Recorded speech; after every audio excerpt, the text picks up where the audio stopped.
Siento que es demasiado y me siento a escribir otra vez y repaso todo ha ido bien.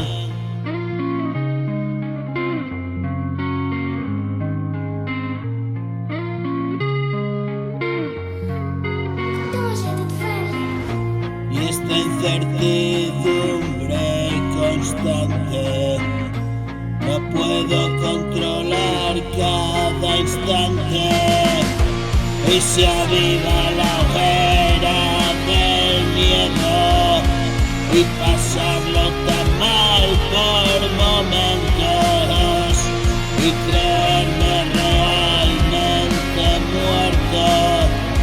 Todo es una ficción.